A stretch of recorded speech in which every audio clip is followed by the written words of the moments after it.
एक खजाना नहीं चुकता है, वह परमात्मा का है। सिर्फ एक ज्योति नहीं बुझती है, वह परमात्मा की। और जागो, तुम उस ज्योति के धनी हो, तुम उस ज्योति के मालिक हो। तुम्हें बहुमूल्य से बहुमूल्य भेंट दी गई है और अभागे हो कि उस भेंट को न तुम देखते हो, न उस भेंट का सम्मान करते हो, न उस भेंट के लिए तुमने परमात्मा को कोई धन्यवाद दिया है। मालिकाए सहरे जिंदगी तेरा, शुक्र किस तौर से अदा कीजिए। दौलते दिल का कुछ शुमार नहीं, तंग दस्ती का क्या गिला कीजिए। हम कंजूस हैं, ये और बात, मगर जो हमें मिला है वह अजस्त्र सोर्थ है। लुटाते जाओ तो भी लुटा ना पाओगे। बांटो कितना ही बांटो और बांट ना पाओगे। मगर हम बड़े कंजूस हैं, हम देने में बड़े कंजूस हैं। हम प्रेम भी देने में डरते हैं, हम रोशनी भी देने में डरते हैं। हमें डर लगा रहता है कहीं चुक न जाए। और हमारे डर का कारण है, हमने बाहर का गणित सीखा है। बाहर का गणित यही कि चीजें चुक जाती, कितना ही धनो चुक जाता है। अगर बांटते रहोगे तो जल्दी ही खजाने खाली हो जाएंगे। मगर तुम्हें भीतर का गणित पता ही नहीं कि भीतर का गणित बाहर के गणित से ठीक उल्टा है। बाहर का अर्थशास्त्र है कि बचाओगे तो बचेगा, बांटोगे खत्म हो जाएगा। यह सीमित अर्थशास्त्र की भाषा है, भीतर का अर्थशास्त्र भी है। और वही वस्तुतः अर्थशास्त्र है। बाहर का अर्थशास्त्र तो अनर्थ शास्त्र है, भीतर का ही अर्थशास्त्र वास्तविक है। वहां का सूत्र है बांटो तो बचेगा, बचाया तो सड़ जाएगा। बांटो ज्ञान, बांटो प्रेम, बांट सको जो भी भीतर का बांटो, और तुम चकित होकर पाओगे जितना बांटते हो उतना ही बढ़ता जाता है। जिसने जितना बांटा उसने उतना पाया। मालिका इस सहरे जिंदगी तेरा, शुक्र किस तौर से अदा कीजिए। दौलते दिल का कुछ शुमार नहीं, तंग दस्ती का क्या गिला कीजिए।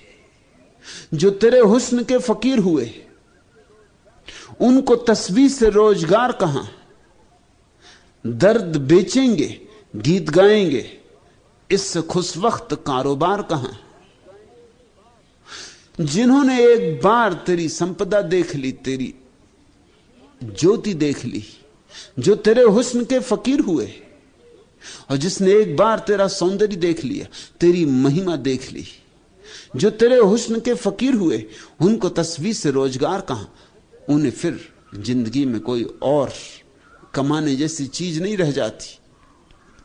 उन्होंने तो पा लिया, सब पाने का पा लिया, धनों का धन पा लिया। जो तेरे हुस्न के फकीर हुए उनको तस्वीर से रोजगार कहां। दर्द बेचेंगे गीत गाएंगे, इससे खुश वक्त कारोबार कहां। अब तो तुझे ही बांटेंगे, अब तो तेरे ही गीत गाएंगे, तेरे विरह की पीड़ा बांटेंगे, तेरे मिलन के गीत गाएंगे। जाम छलका तो जम गई महफिल, मिन्नते लुत्फ़े गम गुसार किसे। अश्क टपका तो खिल गया गुलशन, रंजे कम ज़र्फ़ी बहार किसे। जाम छलका तो जम गई महफिल। और जहां कभी ऐसा एक भी व्यक्ति हो जिसने भीतर का उजियाला देखा हो, उसका जाम छलकने लगता है, बहने लगता ऊपर से। इतनी शराब उसके भीतर होती कि बहने लगती। बुद्ध इसलिए नहीं बोले कि तुम्हें समझाना था, वह तो गौण बात है, बोलना ही पड़ा। जाम छलका तो जम गई महफिल। जीसस बोले, इसलिए नहीं कि तुम्हें जगाना था, वह तो गौण बात है, वह तो परिणाम है, बोलना ही पड़ा।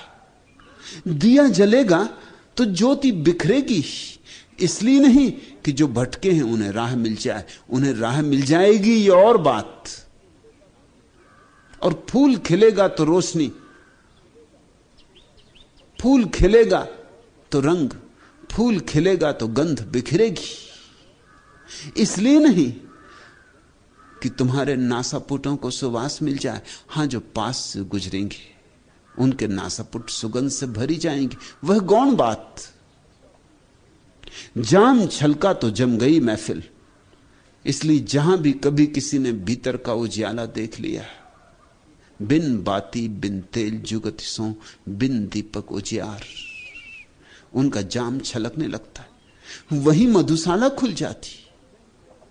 जाम छलका तो जम गई महफिल, मिन्नते लुत्फ गुम गुसार किसे, अस्क टपका तो खिल गया गुलशन, उनका एक आंसू भी टपके तो बाहर आ जाए, तो पूरी बगिया में फूल ही फूल हो जाए।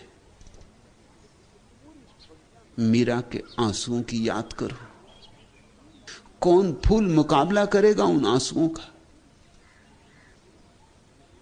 अस्क टपका तो खिल गया गुलशन, रंजे कम जरफी बहार किसे, खुश नसी हैं कि चश्म और दिल की मुराद दैर में है न खानकाह में। हम कहां किस्मत आजमाने जाएं, हर सनम अपनी बारगाह में। और ये बड़ी खुशी की बात है, ये सुषमाचार, इसे खूब गांठ बांध के हृदय में रख लेना। खुश नसी हैं कि चश्म और दिल की मुराद दैर में है न खानकाह में, न तो वो मंदिर में है न वो मस्जिद में। ये खुश नसीब हो तुम, कहीं मंदिर में होता तो बहुत मुश्किल हो जाती, पंडित पुरोहित तुम्हें वहां तक पहुंचने ही ना देते। मैंने सुना है कि एक निग्रो एक रात एक चर्च के द्वार पर दस्तक दिया, लेकिन चर्च था सफेद चमड़ी वालों का। पादरी ने द्वार तो खोले, लेकिन पादरी डरा। यद्यपि यही पादरी रोज रोज प्रवचन देता था कि सब परमात्मा के बेटे हैं, एक ही परमात्मा के बेटे, और यही पादरी रोज रोज समझाता था कि अपने पड़ोसी को वैसा ही प्रेम करो जैसा अपने को, और यही पादरी यह भी कहता था कि परमात्मा प्रेम है। लेकिन ये काला आदमी, ये निग्रो रात चर्च के द्वार पर दस्तक देगा। पादरी थोड़ा डरा, वह चर्च तो सफेद चमड़ी वालों का था। उस निग्रो ने कहा, मुझे भीतर आने दो, तुम्हारी बातें सुन सुन के मेरी हिम्मत बढ़ गई है। तुम कहते हो प्रेम परमात्मा, तुम कहते हो पड़ोसी को प्रेम करो जैसा अपने को प्रेम करते, मैं भी पड़ोसी हूं तुम्हारा, और तुम कहते हो सभी उसकी संतान है, मैं भी उसकी संतान हूं, मुझे भीतर आने दो। मेरे हृदय में भी बड़ी पुकार उठी है और मैं उसकी प्रार्थना करना चाहता हूं। पादरी एकदम ना भी ना कह सका, क्योंकि कैसे झुठलाए उन सारी बातों को जो उसने हमेशा कही, और हां भी ना कह सका, क्योंकि वे तो बातें ही थी, वे तो करने के लिए अच्छी थी। कुछ बातें होती जो सिर्फ करने की होती, कहने की होती, बात के ही लिए होती। जिंदगी उनसे बिल्कुल भिन्न होती। असलियत तो यह थी कि काला आदमी भीतर प्रवेश करे, यह उसकी हिम्मत ना थी। उसने तरकीब निकाली। पंडित पुरोहित तो सदा से चालबाज रहे, सदा से चालबाज और चतुर रहे। चतुर थे इसलिए तो पंडित पुरोहित हो गए, चालबाज थे इसलिए तो पंडित पुरोहित हो गए। सदियों से उन्होंने शोषण किया है अपनी चालबाजी से। उसे एक चालबाजी समझ में आई। उसने कहा कि जरूर जरूर तुम आना, लेकिन पहले पवित्र हो लो, उपवास करो, प्रार्थना करो, सब पाप छोड़ो, काम वासना छोड़ो, क्रोध छोड़ो, लोभ छोड़ो, उसने इतनी लंबी फेहरिस्त दी इसी आशा में कि ना कभी ये निग्रो ये बातें पूरी कर पाएगा और न ये झंझट खड़ी होगी इसके मंदिर में प्रवेश की। जैसे शूद्र को ब्राह्मण प्रवेश ना करने दे मंदिर में, वैसी ही स्थिति अमेरिका में निग्रो के ऊपर है। निग्रो शूद्र हो गया है, उसका प्रवेश नहीं हो सकता चर्च में। पुरोहित खुश था, फिर उसने इतनी लंबी दी थी कि बड़े बड़े संत भी पूरी नहीं कर पाए, और जब कर पाएगा पूरी तब देखेंगे। चला गया निग्रो, सीधा साधा आदमी, मान ली उसने बात की तो ठीक ही है, जब पवित्र हो जाऊं तभी तो प्रार्थना करूंगा। उस भोले आदमी को यह ख्याल ना आया कि सफेद आदमियों पर यह शर्त लागू नहीं होती। किन किन सफेद लोगों से तुमने कहा है, किन किन गोरों को तुमने कहा है कि पवित्र होकर आओ? मुझ अकेले पे यह शर्त लागू होती? चला तो गया, सीधा साधा आदमी, बात मान ली, लग गया अपने को पवित्र करने में। 3 सप्ताह बाद पादरी चौंका, क्योंकि सुबह ही सुबह सूरज उग रहा था, द्वार खोल रहा था पादरी चर्च के, कि देखा कि वो निग्रो आ रहा है। वो बहुत घबराया, अब ये फिर बात उठाएगा। और घबराहट और भी बढ़ गई, क्योंकि उस निग्रो के आसपास पवित्रता का एक ऐसा आभा मंडल था जैसा कि इस पादरी ने कभी नहीं देखा था। इसने तो आभा मंडल देखे थे केवल संतों की तस्वीर में, उस निग्रो के चारों तरफ आभा मंडल था। एक अपूर्व अंतर्ज्योति से दैदीप्यमान वह निग्रो चला आता था। उसे किस मुंह इंकार करेगा? अब तो बड़ी मुश्किल हुई जाती, लेकिन वो निग्रो आया, द्वार के बाहर ही खड़ा हुआ, हंसा और वापस लौट गया। पादरी तो और भी चौंका कि बात क्या हुई, भागा, उस निग्रो को पकड़ा, कहा कि क्या बात है, हंसे क्यों, लौट क्यों चले, पूछा क्यों नहीं मंदिर में आने के लिए? उस निग्रो ने कहा, कल रात परमात्मा प्रकट हुआ। 3 सप्ताह से उपवास करता था, प्रार्थना करता था, पूजा करता था, बस उसकी ही याद में लगा दिए थे 3 सप्ताह। तुमने जो कहा था, कल रात परमात्मा प्रकट हुआ, और कहने लगा, पागल, तू उस चर्च में जाने की फिक्र छोड़। मैंने पूछा क्यों? तो परमात्मा ने कहा, अब तू नहीं मानता तो तुझे बता देता हूं, उस चर्च में जाने की तो मैं भी कई सदियों से कोशिश कर रहा हूं, वो मुझे भी भीतर नहीं घुसने देते। वो तुझे क्या भीतर घुसने देंगे? मंदिर खाली पड़े, मस्जिदें खाली, चर्च खाली, गुरुद्वारे खाली, सिनगाग खाली, सदियां हो गई, परमात्मा को भी वहां प्रवेश नहीं। लेकिन यह अच्छा ही है, खुश नसी हैं कि चश्म और दिल की मुराद, कि हमारे अंतरतम की आकांक्षा और हमारी आकांक्षा, आंखों की आकांक्षा, उसके दर्शन की इच्छा और दिल को उसके दिल में डुबा देने की इच्छा। खुश नसी हैं कि चश्म और दिल की मुराद, दैर में है न खानकाह में, अच्छा ही है कि वो हमारी आंखों का प्यारा, आंखों का तारा और हमारे दिल की प्यास न तो मंदिरों में है न मस्जिदों में। हम कहां किस्मत आजमाने जाएं, अब कहीं और भाग्य को आजमाने की जरूरत नहीं। हर सनम अपनी बारगाह में, अपने भीतर, अपनी बाहों में है। बिन बाती बिन तेल जुगत सो, बिन दीपक उजियार, प्राण प्रिया मेरे ग्रह आयो, रचि रचि सेज समार। ऐसी तुम्हें जरा सी स्मृति आ जाए तो बस प्राण पिया आ गया। प्राण पिया मेरे ग्रह आयो, रचि रचि सेज समार। अब समारो सेज को, नहीं करो, इस देह को उसके योग बनाओ, इस मन को उसके योग्य बनाओ। उसने द्वार पर दस्तक दे दी। जैसे ही स्मरण आया कि वह मेरे भीतर है, मेरी बाहों में है, मेरे पास है, मुझसे भी ज्यादा पास है, मैं भी इतने पास नहीं जितना वह मेरे पास है। जैसे ही ये सवाल, जैसे ही ये समझ तुम्हारे भीतर तरंग लेने लगे, अब तैयारी करो, अब सजाओ, सेज को सजाओ। प्राण प्रिया मेरे ग्रह आयो, रची रची सेज समार।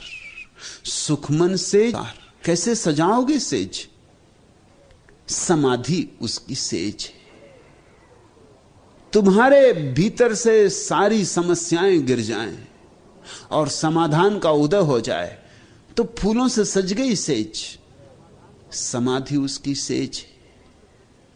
और समाधि तक पहुंचने का रास्ता संतुलन। सुखमन सेज परम तत् रहिया।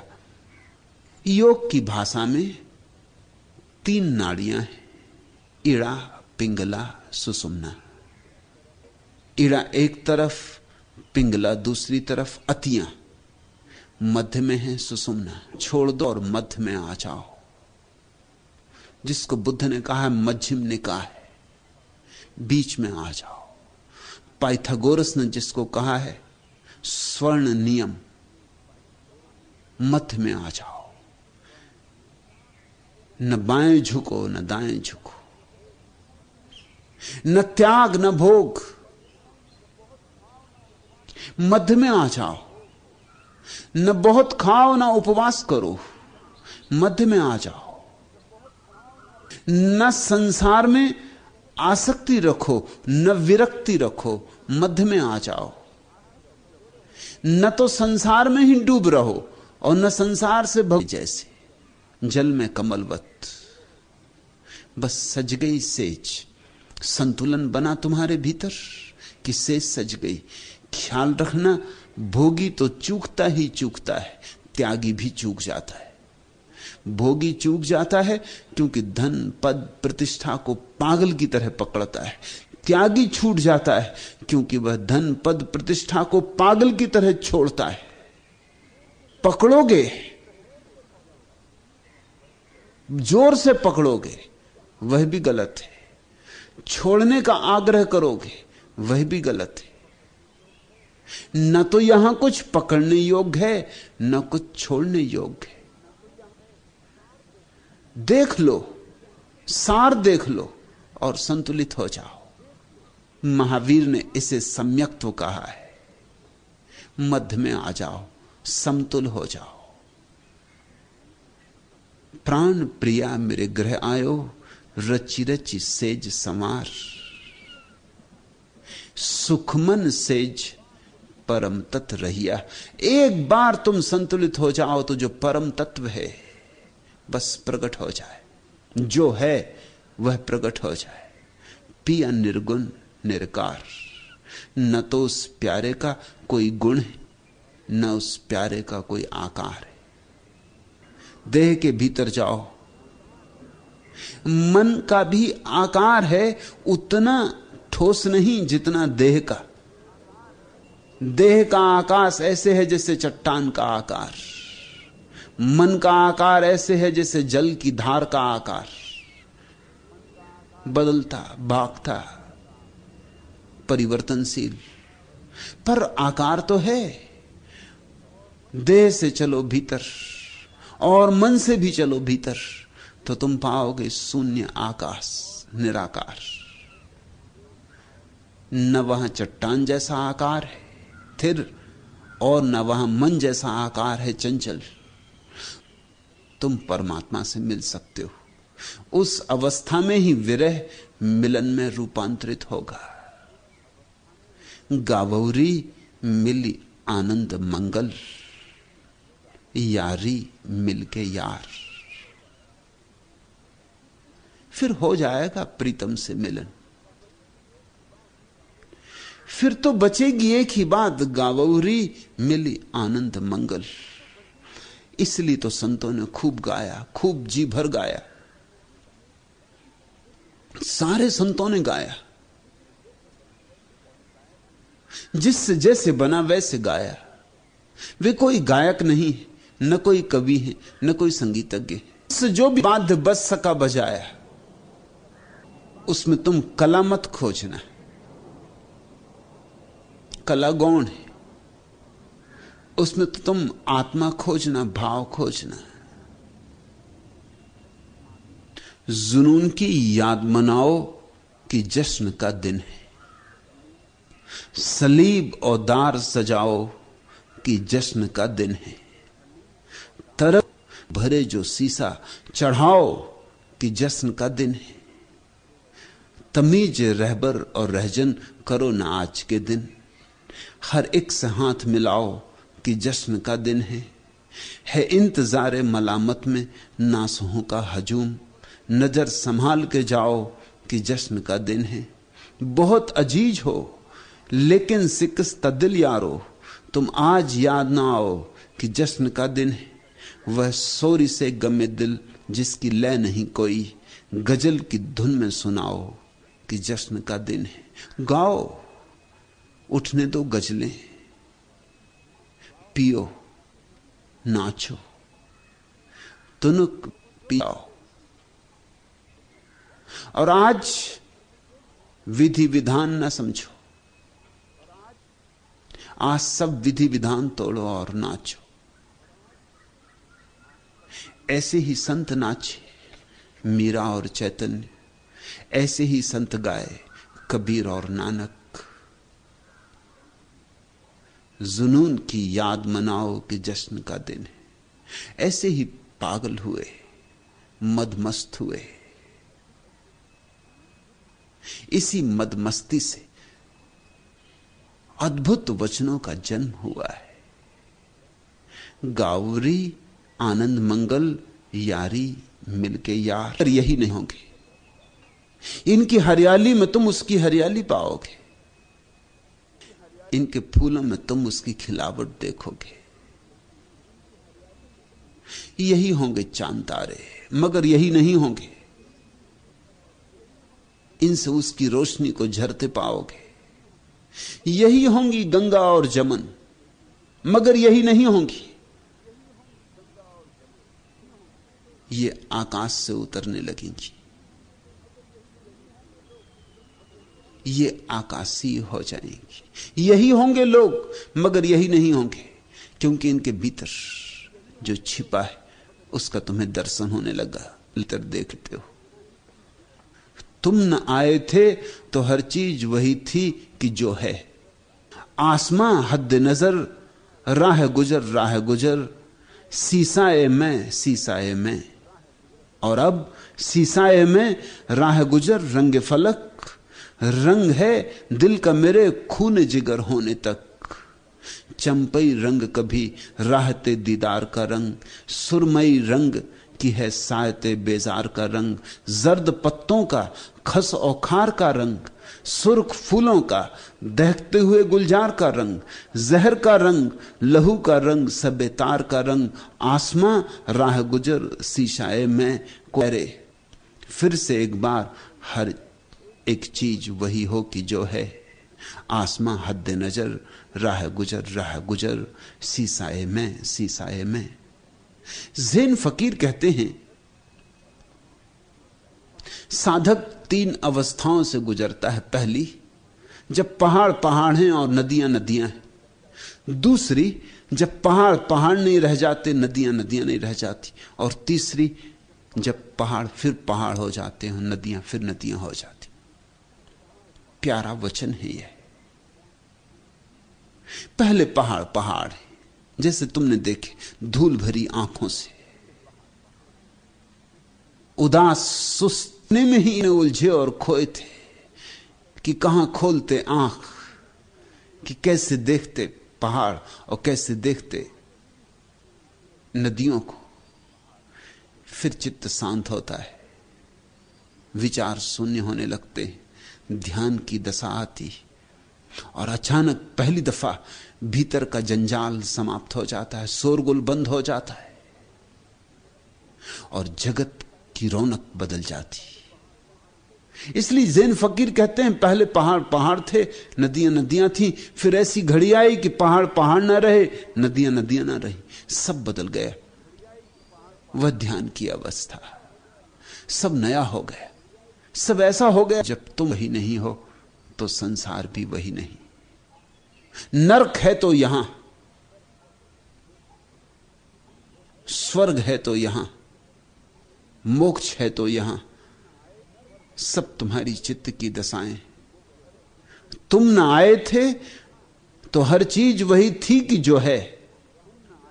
आसमां हद्दे नजर, राह गुजर, सीसाए में सीसाए में, और अब सीसाए में राह गुजर रंग फलक।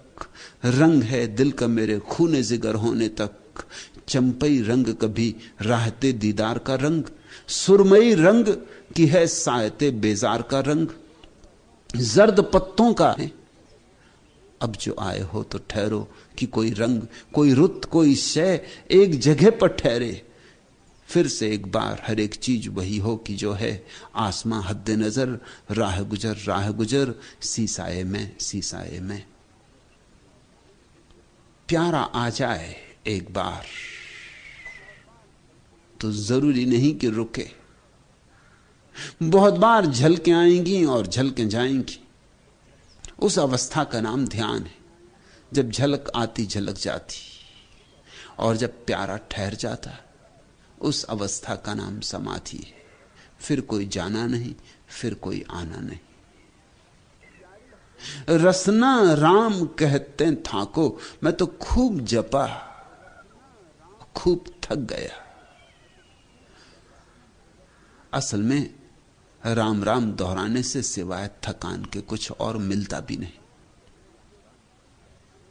राम राम जपने से थक जाते हो, उसी थकने को तुम विश्राम समझ लेते हो। थकान और विश्राम में बड़ा भेद है। थकान नकारात्मक अवस्था है, विश्राम विधायक अवस्था है।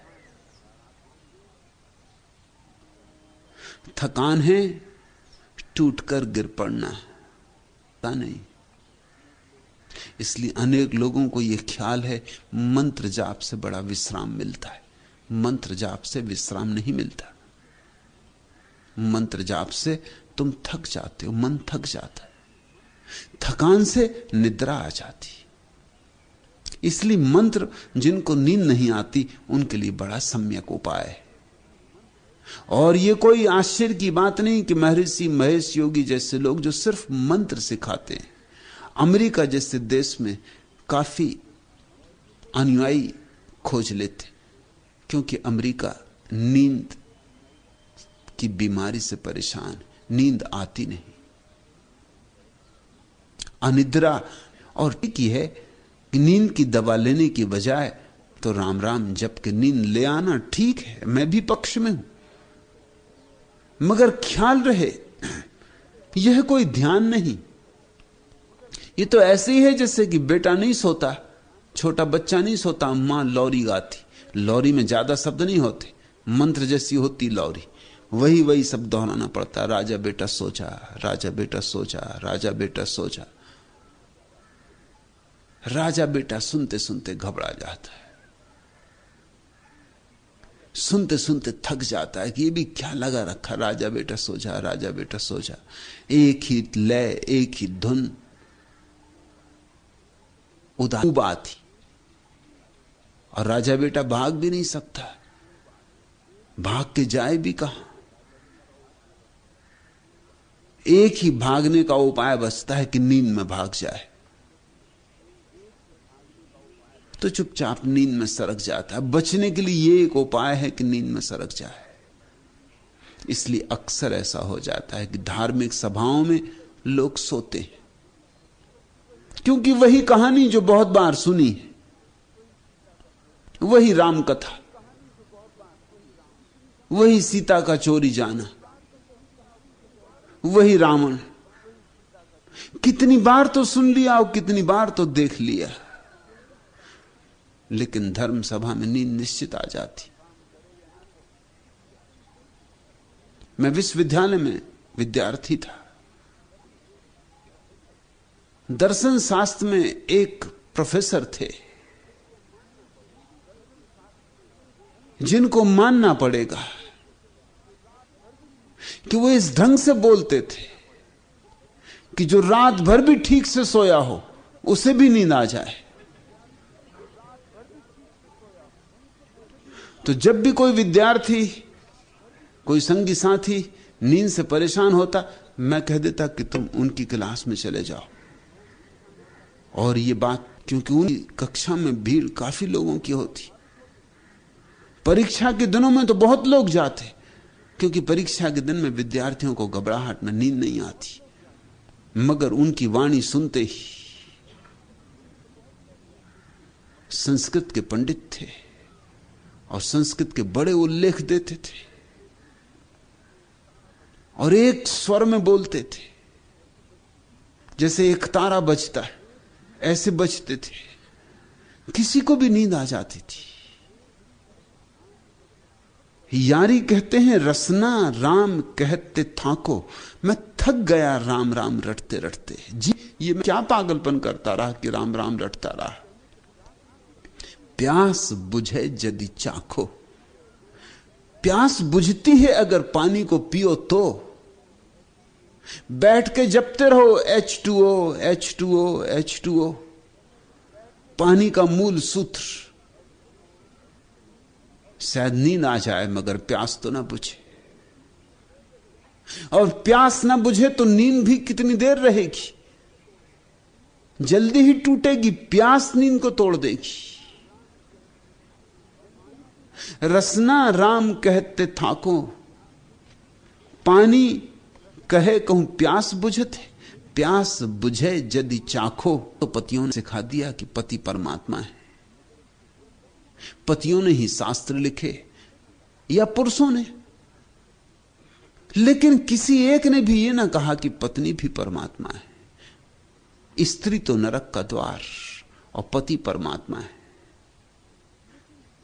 इस तरह की मूढ़तापूर्ण बातें शास्त्रों में भरी पड़ी, और इस तरह के अहंकार से भरे हुए वक्तव्य इधर से उधर तक शास्त्रों पे छाए हुए।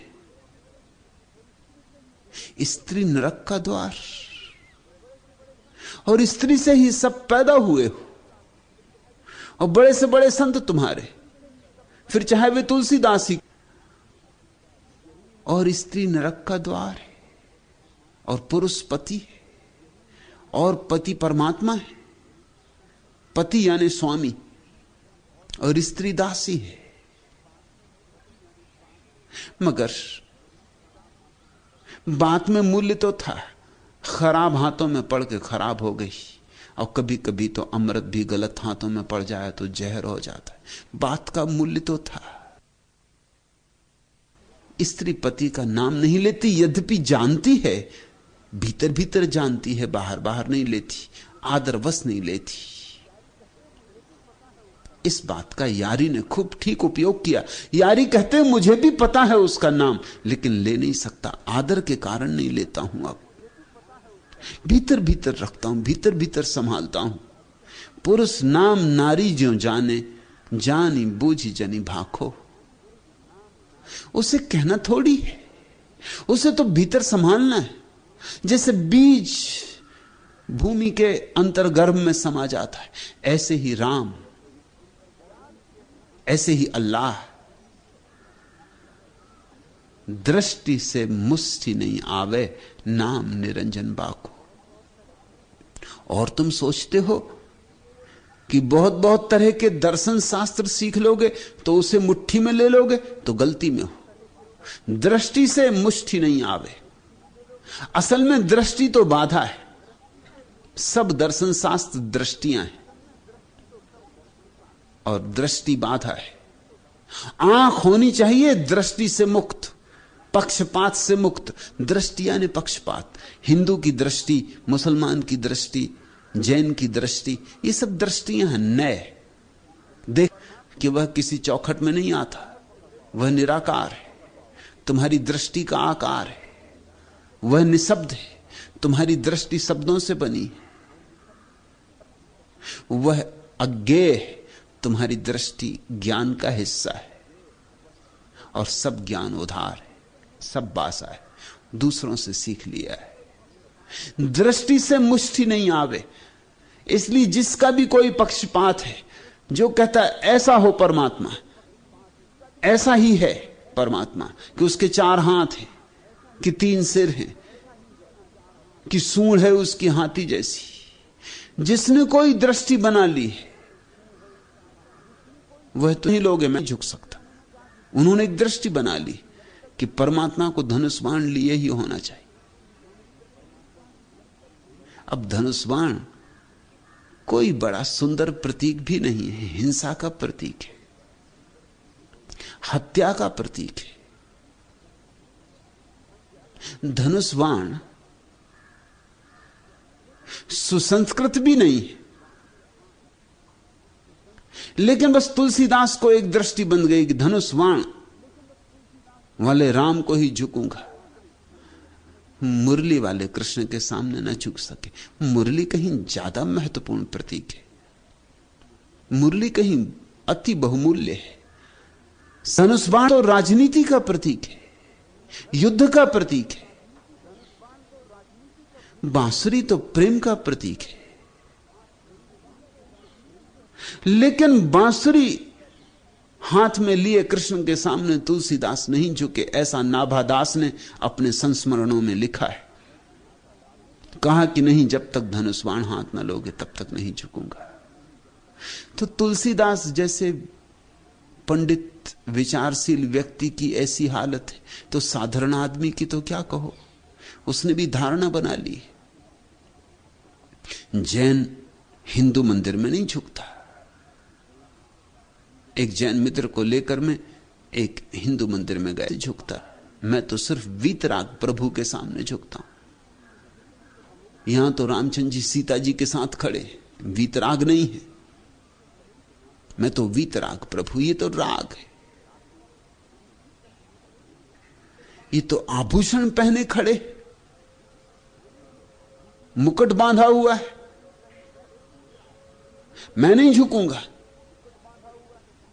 मैं तो वीतराग दिगंबर प्रभु के सामने झुकता हूं, अरिहंत के सामने झुकता हूं, निर्ग्रंथ के सामने झुकता हूं।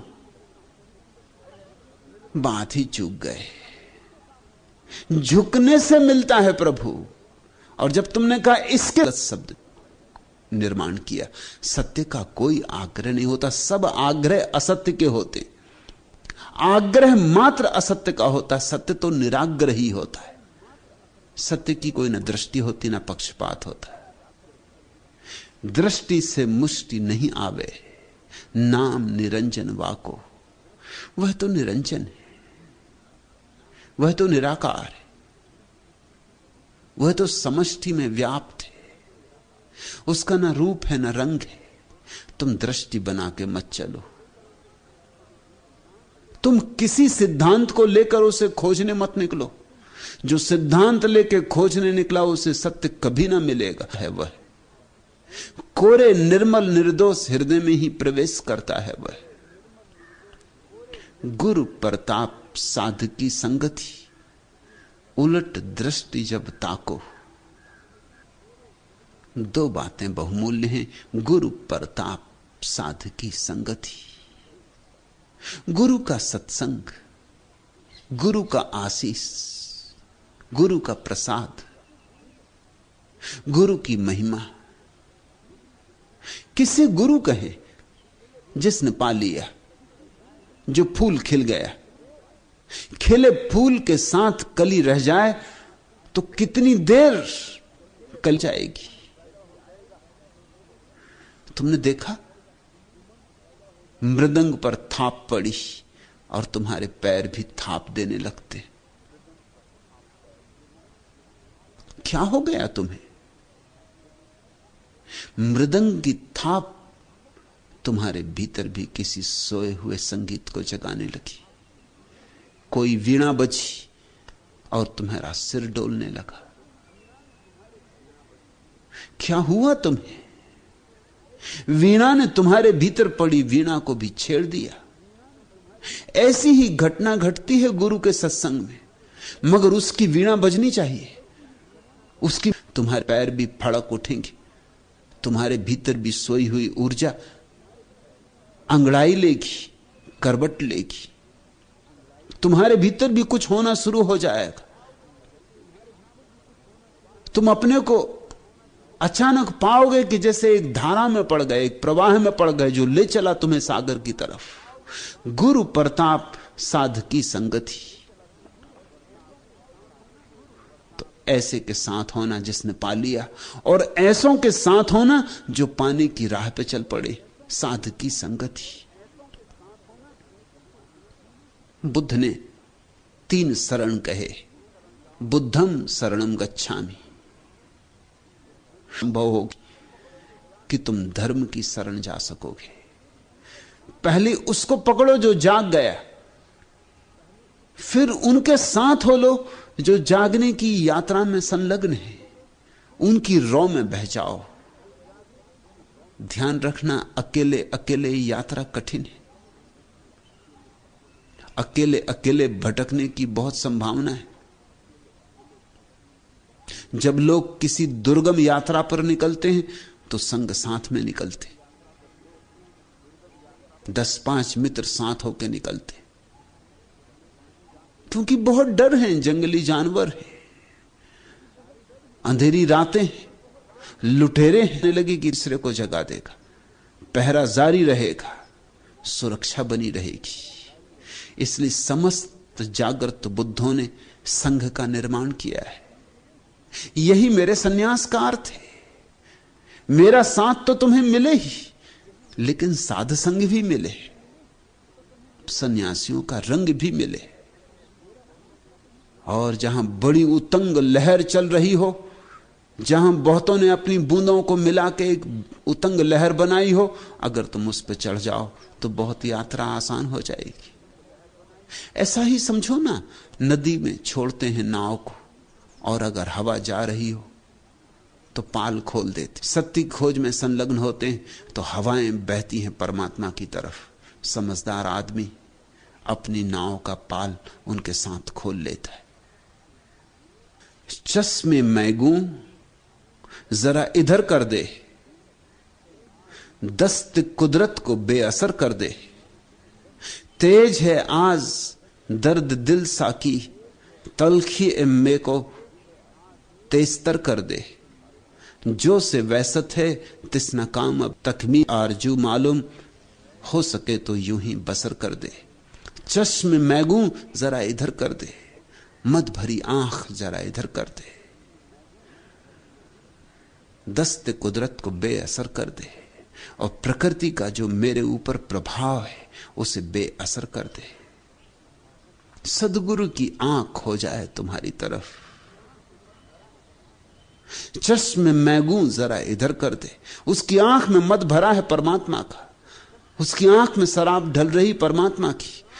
सदगुरु की आंख तुम्हारी तरफ हो जाए तो बड़ी आसान है बात कि वो जो प्रकृति की तुम्हारे ऊपर बड़ी जकड़ है वो तत्क्षण ढीली हो जाए। ताजा अपनी मस्ती को और मेरी तरफ और गहरे में, मेरी अंतरात्मा में अपनी आंख को डालता जा। जो से वैसत है तिसना काम अभी, चाके दामन को ताजीगर कर दे। मेरी किस्मत से खेलने वाले मुझको किस्मत से बेखबर कर दे। लुट रही है मेरी मताए नियाज, काश वह इस तरफ नजर कर दे। बस एक ही प्रार्थना है, एक ही श्रद्धा है कि काश वह इस तरफ नजर कर दे। फैज तकमील आरजू मालूम, इतना ही मालूम हो जाए कि उसकी नजर किसी दिन मेरी तरफ होगी तो भी पर्याप्त है। हो सके तो यूं ही बसर कर दे, तो फिर जिंदगी ऐसे भी बसर हो सकती है, खाली लौटता है। गुरु प्रताप साध की संगति, उलट दृष्टि जब ताको। दृष्टि को उल्टा करना है, आंख को भीतर ले जाना है। कौन पलटाएगा तुम्हारी आंख भीतर? बाहर देखने की आदत जड़ हो गई। जिसने अपनी आंख भीतर पलटा ली वही तुम्हें सूत्र दे सकता है, वही तुम्हें जुगति सिखा सकता है, युक्ति दे सकता है। यारी कहे सुनो भई संतो, वज्र बेधि किए नाको। कठिन मार्ग है, घबराहट ना पकड़ ले, भीरुता ना पकड़ ले, टूट जाती है वज्र जैसी कठिनाइयां भी।